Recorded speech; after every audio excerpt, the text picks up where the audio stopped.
Hi hello ಎಲ್ಲರಿಗೂ ನಮಸ್ಕಾರ. ಎಲ್ಲರಿಗೂ ಬೆಳಗಿನ ಶುಭೋದಯನ ತಿಳಿಸ್ತಾ ನಾನು ನಿಮ್ಮ ಪ್ರೀತಿಯ ಕಾವೇರಿ.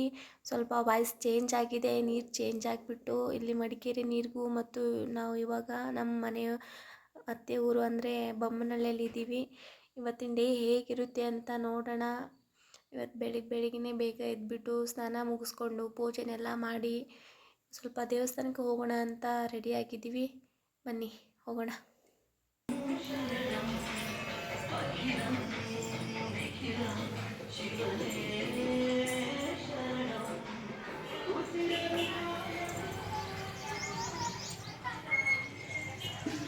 ಎದ್ದ ತಕ್ಷಣ ಬಾಗಿಲಿಗೆ ನೀರು ಹಾಕಿಬಿಟ್ಟು ಹೊಸ್ಲಿಗೆ ಅರಿಶಿನ ಕುಂಕುಮನ ಇಟ್ಟು ನನಗೋರ ಒಂದು ಪುಟಾಣಿ ರಂಗೋಲಿನ ಬಿಡಿಸೋದ್ರ ಮೂಲಕ ನಾನು ಆವತ್ತಿನ ದಿನಾನ ಪ್ರಾರಂಭ ಮಾಡ್ತೀನಿ. ಯಾಕಂದರೆ ಮನೆಯಲ್ಲಿ ಗಂಡು ಮಕ್ಕಳು ಆಚೆ ಕೆಲಸಕ್ಕೆಲ್ಲ ಹೋಗ್ತಿರ್ತಾರೆ, ಹಾಗೆ ಕಳಿಸೋಕ್ಕೆ ನನ್ನ ಮನಸ್ಸು ಒಪ್ಪೋದಿಲ್ಲ.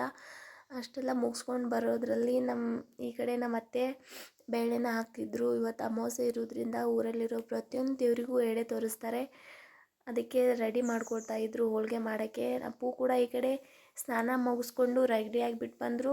ರೆಡಿಯಾಗಿ ಬೇಗ ಬೇಗ ಹೋಗೋಣ ಅಂತ ನನಗೂ ಕೂಡ ಹೇಳ್ತಾಯಿದ್ರು. ನಮ್ಮ ಅತ್ತೆಯವರು ಬೇಗ ಹೋಗ್ಬಿಟ್ಟು ಬನ್ನಿ, ಇವತ್ತು ತುಂಬ ಬಿಸಿಲಿದೆ, ಹಾಗಾಗಿ ನಾನೆಲ್ಲ ಕೆಲಸನ ಮುಗಿಸ್ಕೋತೀನಿ, ನೀವು ಬರೋದ್ರಲ್ಲಿ ಅಂತ ಹೇಳ್ತಾಯಿದ್ರು. ನಾವು ಕೂಡ ಆಯಿತು ಅಂತ ಹೇಳ್ತಾಯಿದ್ವಿ. ನಮ್ಮ ಅತ್ತೆನೇ ನೋಡ್ತಾ ಇದ್ದರೆ ಒಂಥರ ಖುಷಿ ಆಗುತ್ತೆ. ಗೊತ್ತಿಲ್ಲ, ಬೆಳಗ್ಗೆ ಎದ್ದ ತಕ್ಷಣ ತುಂಬ ಆ್ಯಕ್ಟಿವ್ ಆಗಿರ್ತಾರೆ ಅವರು.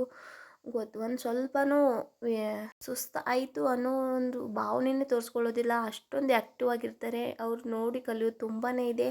ಹಾಗೆ ದಿನ ಒಂದೊಂದು ಕಲಿತಾ ಹೋಗಿದ್ರೇ ನಮ್ಮ ಜೀವನ ಕೂಡ ಚೆನ್ನಾಗಿರುತ್ತೆ ಅಂತ ಹೇಳೋಕ್ಕೆ ಇಷ್ಟಪಡ್ತೀವಿ.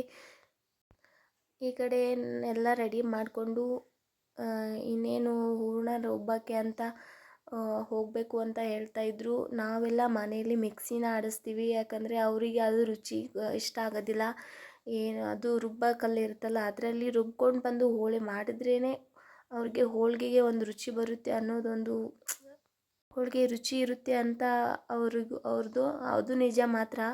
ಈ ಸಡನ್ನಾಗಿ ಮಾಡೋ ಪ್ರತಿಯೊಂದು ಕೆಲಸದಲ್ಲೂ ಬೇಗ ಆಗ್ಬೋದು, ಬಟ್ ಅಷ್ಟೊಂದು ಖುಷಿ ಕೊಡೋದಿಲ್ಲ. ಅದು ಕಷ್ಟಪಟ್ಟು ಮಾಡ್ತೀವೋ ಅದು ತುಂಬ ಖುಷಿ ಕೊಡು. ನಾವು ಕೂಡ ರೆಡಿ ಆಗಿಬಿಟ್ಟು ದೇವಸ್ಥಾನಕ್ಕೆ ಹೋಗ್ತಾ ಇದ್ದೀವಿ. ಬಾಯ್.